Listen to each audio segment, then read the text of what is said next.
அச்சம் இல்லை என்று சொன்னால் பாவம் செய்வதற்கு துணிச்சலும், பாவம் செய்வதற்கு துணிச்சலும். அதனாலதான் அல்லாஹ் அச்சம் இருக்கணும்னு சொல்லுவோம். சரி, ஆர்வம் இல்லைன்னு வச்சுக்கோங்க. ஆர்வம் இல்லாட்டி வெறும் அச்சப்பட்டு போய் இருக்குன்னு வச்சுக்கோங்க.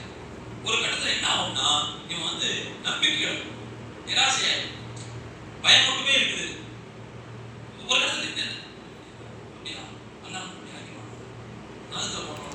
தருவா முடியும். அப்போ அல்லாஹ் விஷயத்துல அச்சம் இருக்கிற அதே காலகட்டத்தில் ஆர்வம் இருக்கு. அந்த ரெண்டாவது தான் செஞ்சு நல்லா வாசனைன்னு சொல்லி இந்த தொடர்ல அல்லாஹ் அதே மாதிரி அல்லாஹ் சொல்றான், நிச்சயமாக அல்லாஹ்வுடைய அருளானது யார் தங்களுடைய செயல்களை அழகுபடுத்திக் கொள்கிறார்களோ, அதாவது நல்ல முறையில் செயல்படுகிறார்களோ அவர்களுக்கு மிக நெருக்கமாக இருக்கிறது.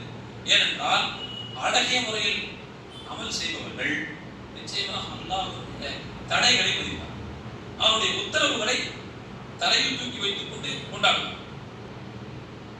நல்ல முறையில் அமல் செய்யறது என்ன அர்த்தம்? இஹ்சான் சொல்லுவாங்க அரபியில். இஹ்சான் அழகிய முறையில் செயல்படுதல். அழகிய முறையில் செயல்படுதல் அப்படிங்கிறதுக்கு என்ன அர்த்தம்னா, இஹ்சானுக்கு என்ன அர்த்தம்னா அல்லாஹ் நம்மை பார்க்கிறான் என்கின்ற எண்ணத்தோடு செயல்படுது. நாம் அவனை